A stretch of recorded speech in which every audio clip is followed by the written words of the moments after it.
예. 자, 요거는 이 영화 재밌어요. 이 영화 한번 보시면 4차 산업에 관련된 이야기 좀 나옵니다. 그 다음에 반중시 하면 이제 종신령을 준대. 아따, 무서울 줄 알았지. 응? 아, 물론 홍콩 사람들이 힘을 내야죠. 이거 이렇게 되는데 미국에서 그래서 어떤 식으로 좀 대항하고 있냐면은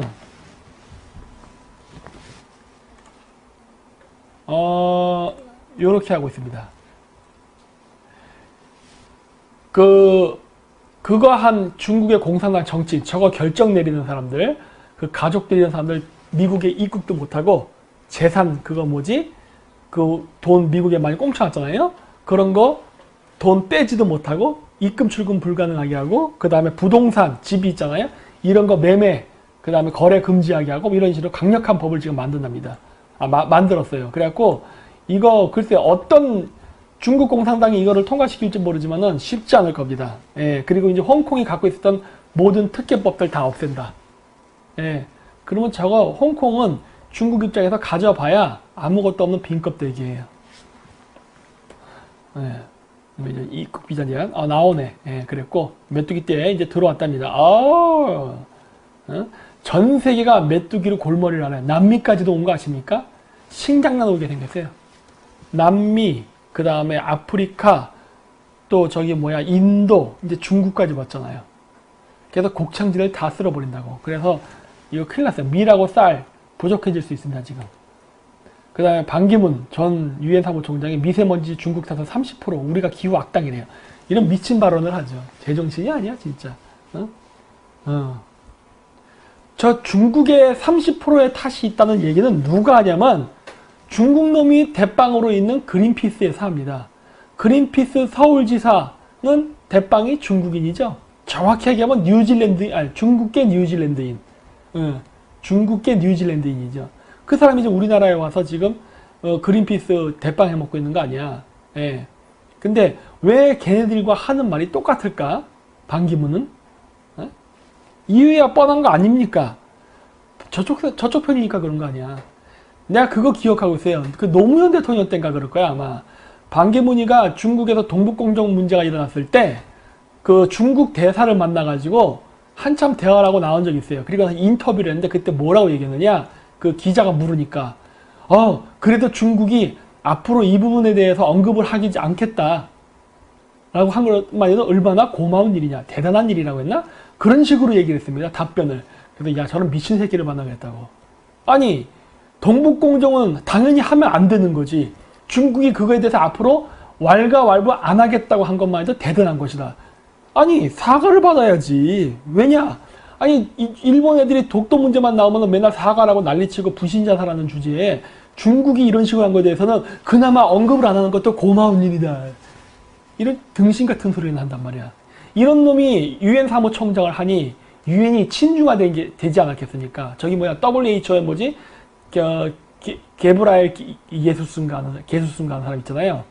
그 사람처럼 중국을 위해서 그렇게 여러 가지 이상한 말도 안 되는 짓거리를 했으니 친미파라고 뽑아놨더니 중국의 똥구멍에나 빨아먹고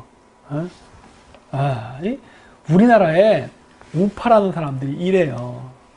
이거 박근혜 대통령 된 다음에 반기문이 와가지고 그 대통령 선거 나오려고 했었죠. 한때 잠깐 1등도 하고 했었잖아. 예? 예. 이번에 문재인이 아니라 반기문이 대통령이 됐어도 결과는 똑같았다는 거예요. 우리나라에 솔직히 있나? 예? 미래통합당에 있는 국회의원들 중에 지금 민주당이랑 같은 편 아닌 놈이 있나 싶을 정도예요. 예. 그러니까 이게 참 어려운 문제야, 우리나라. 예. 그래서 제가 얘기했죠? 왜 우파 채널 중에 제 채널이 집중적으로 타겟이 되는지? 저쪽 그 지대체사 김상진 TV는 별개입니다. 그건 5.18 문제 때문에 좌파들이 작심하고 공격하는 거고 그거 제외하고 공격하는 채널은 저밖에 없어요. 다른 채널 폭파된다는 얘기 못 들어봤죠? 예. 이상하지 않아요? 왜냐? 우리나라에서 여러분들을 소위 국민들을 좌와 우로 나누어 놓고 지금 이 개쌈을 붙여놓고서 걔네들은 꿀을 빨고 있거든. 근데 제가 그러한 그 싸움을 폭로를 시키니까 공격하는 겁니다. 그래서 제가 했잖아요. 제천을 공격하는 사람은 좌와 우가 동시에 존재한다. 그렇죠? 여러분들이 이렇게 인터넷 SNS 가보세요.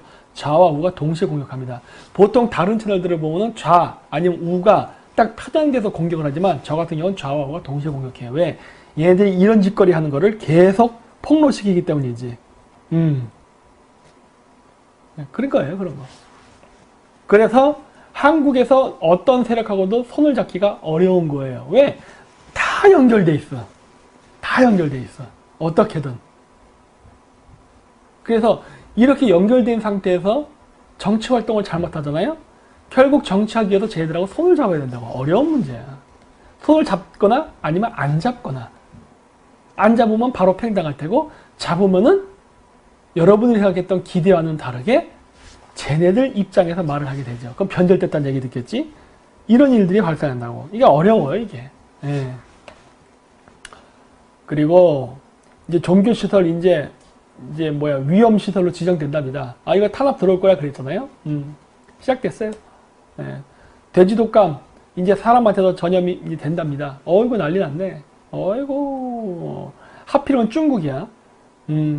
돼지고기 많이 부족해지겠구나. 미국 거 많이 사 먹어라. 아이고. 자, 이제부터 본론으로 들어가죠. 오늘 제가 예고했다시피 박근혜 대통령 등장하는 인물이 박근혜 대통령, 손정희, 트럼프 대통령, 몇몇 사람들 나와요. 이제 그 얘기를 합니다. 요거 얘기를 하는 이유가 뭐냐면, 박근혜 대통령 탄핵에는요, 제가 봤을 때 국제 코민테른이라고 했잖아요.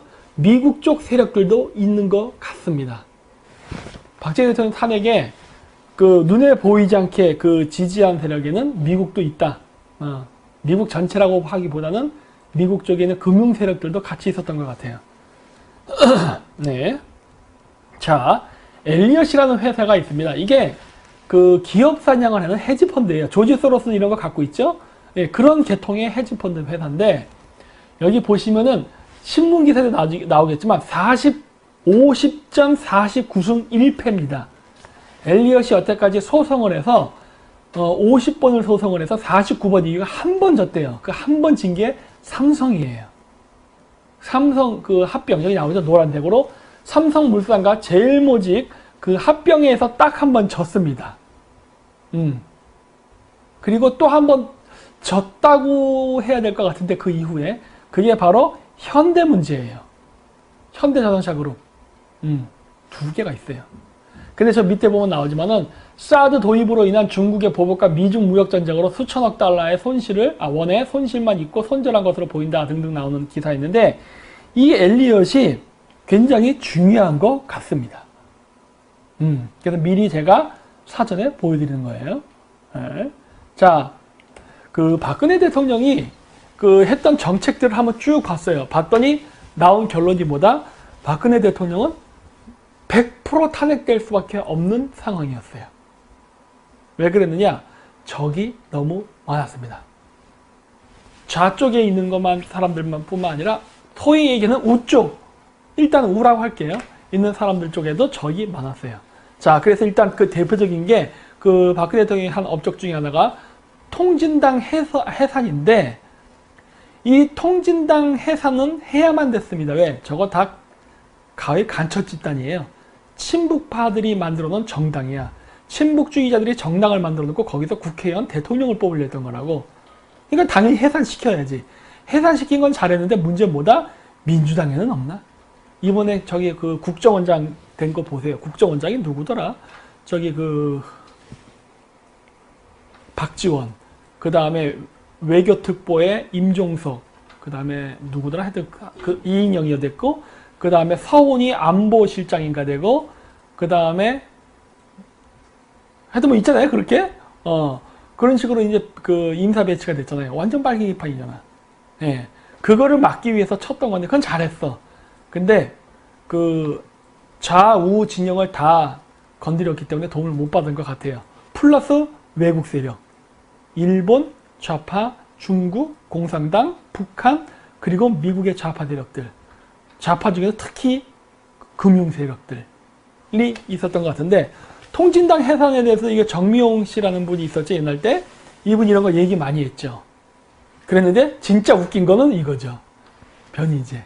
그때 당시에 걔 뭐라 얘기했죠? 이석기님 의원님 변희재입니다. 저는 당신 편입니다. 정미연 씨가 돌아가신 데는 그 변희재 역할이 거의 90% 아닌가요? 네. 근데도 지금 그 사람 우리나라에서 우파로 활동하고 있죠? 그림이 보여. 제가 얘기했잖아요. 아니 미래통합당 안에 우파가 누가 있냐고 국회의원 중에. 우리나라 우파라는 유튜버 중에 우파 몇 명 있을 것 같아요? 그냥 별로 없을 거라 보는데. 이런 짓을 한다고 이런 짓. 네? 그러면서 자 보세요. 정미용 씨가 굉장히 의미 있는 내용을 썼습니다. 밑에 노란색을 읽을게요. 이석기 체포에 반대한 자, 이석기 석방하라는 자, 이석기 구명운동하고 지원하는 자, 통진당 해체에 반대하는 자들에 대해 깊이 그들의 배경과 해온 일들을 짚어보아야 한다. 이런 말을 해서 아마 변희재가 공격했을 가능성이 있습니다. 왜? 그 사람들의 배경을 조사해야 된다. 변희재 씨 옛날 때 뭐 하던 사람이야? 그쵸? 답 다 나오죠. 노사모 출신에 문재인 아니구나. 김대중 지지했었구나. 김대중 그 다음에 노사모 이쪽이잖아요. 응? 그랬었고 탄핵되던 시기에도 황장수 TV에 나가서 그렇게 얘기했죠. 그 영상 돌잖아요. 보세요 직접. 그때 갑자기 테드 전환 탁 하죠. 네. 테드 전환하면은 우파 사람들은 좋다고 받아줘요. 그러면서 막 돈을 쏴주기 시작해. 우파 사람들이 망한 이유가 있어. 그러니까 당신네들이 망하는 거야. 머리가 없거든. 그래서 망했죠. 그리고 나서 하는 게 뭐야? 내부 총질. 두두두두. 난리가 아니죠? 장난도 아니지. 근데 그렇게 했던 사람이 또 이 사람 변희재만 있었나? 옛날 때 같이 일했던 강용석 씨도 마찬가지죠. 노사모, 김대중 지지했던 사람. 참여연대 민변 출신. 장모는 박원순이랑 절친. 그쵸? 근데 이상하게 그쪽은 고소고발 당한다고 하는데 멀쩡하네? 희한하지 않아요? 고소고발 그렇게 당할 정도면 유튜브 채널이 날아가야 되는데 날로 번창하죠? 이런 거 의심해봐야 되지 않나? 그래서 제가 옛날 얘기했잖아요. 아니 왜 이게 중요한 순간마다 뉴스가 자꾸 연예인 빤스로 빠지냐? 엠번방 사건 핵심이 뭐예요? 연예인들 대마초한 게 아니거든? 북한 마약이에요. 근데 그거 얘기 일절한 거만 하잖아요. 제가 그때 꽝매랑 같이 방송했던 거, 엠번방하고 피자게이트 그 방송 어떻게 했죠? 방송하고 방송 끝나자마자 3시간 만인가 그 방송이 자동 삭제돼 버렸다고. 날라갔어요. 네. 근데 다른 쪽 우파 채널에서 얘기했던 그 엠번방에 대한 영상은요, 그대로 다 존재하고 계속 그 얘기가 돌아요. 그 왜 그럴까? 생각해보라는 거예요. 왜냐? 그거는 핵심을 안 찍고 대중의 눈을 돌리기 때문에 내뜨는 거고, 저희 쪽에서 만들었던 그 영상은 핵심을 집었기 때문에 날려버리는 거예요. 근데 문제는 뭐다? 우리나라의 소위 우파라고 불리는 사람들, 이 어느 쪽 내용과 영상을 지지하나요? 저쪽이지. 그러니 우파는 망할 수밖에 없는 거예요. 그러면서 여러분들한테 이거는 뭐 어떻게 이렇게 방법이 없으니 여러분 받아들이세요. 그러면 그러니까 그때부터 여러분 받아들이세요. 아니 이미 그렇게 하고 있잖아. 당신네들의 행동이 이미 그렇게 하고 있으니까 그냥 인정하세요. 왜?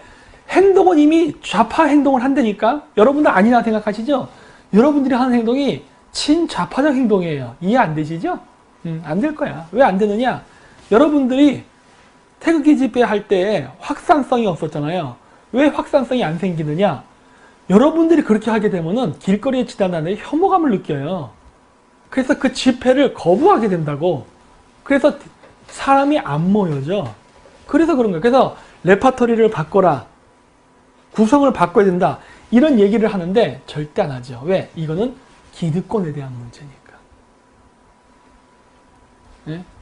그러면서 열심히 애국한다고 하는데 문제는 그래서 그렇게 그 확장성이 없는 플랫폼들을 기존의 우파 세력들이 만들어 놓고 우파 일반 시민들을 끌어모으니 확정성이 없고 계속 우물 안에 개구리로 가는 겁니다. 근데 그걸 지적하면 어떻게 된다? 지적한 걸 갖고 문제를 삼는다고. 이러니 답이 안 나온다는 거예요. 이러니. 네. 굉장히 지능적으로 해야 되는데. 예. 어쨌든 이런 일들이 지금 일어나고 있습니다. 그래서 그때 당시에 이런 것들을 했던 사람들이 다 지금 밀려났어요. 밀려나서 이렇게 죽거나 지금 누가 남아서 유튜브에서 대세를 하려고 하는 이게 뭐 움직이고 있느냐? 왜냐면 이제 여러분들 이제 텔레비 안 보니까 다 저쪽하고 연이 있는 사람들만 거의 살아남았습니다. 신기하잖아요? 이것도 우연의 일치인가? 저쪽하고 연이 있는 사람들만 살아남았어요. 미래통합당 국회의원들도 공천받은 게 다 저쪽 좌파들이랑 연이 있는 사람들만 살아남아서 공천받았고, 우파 유튜버들 중에도 폭파한당하고 계속 세력을 확장시키는 것도 저쪽하고 연이 있는 사람들. 물론 그 사람들의 말로는 저는 과거에는 그랬지만 지금은 아닙니다 라고 얘기하는 사람들 쪽만 살아남고 나머지 채널들은 다 폭파당하고 있어요. 희한하지 않아요? 이 정도쯤 되면은 대충 감을 잡아야 되는데 그렇지 않다는 거지. 근데 뭐 어쨌든 이 싸움은 장기전입니다. 어쩔 수 없어요. 장기전으로 보고 가야 돼요. 저는 지금 다음번 선거에 대해서도 어느 정도 마음을 내려놨어요. 왜냐? 이거는 좌파가 문제가 아니라 우파 스스로의 문제가 커요. 우파 국민들 자체가 이거에 대해서 옥석을 가릴 수 있는 지금 이성적 판단이 안 되고 있어. 예. 그래서 너무 감정적으로 치우치고 그 이성이 마비되어 있기 때문에 아마 다음번 선거 때도 결국은 민주당이 쉽게 이길 것 같습니다. 봅니까? 예. 뭐 선거가 또 어떻게 변할지 모르겠지만 일단 현재로서는 그래요. 일단 현재로서는. 예.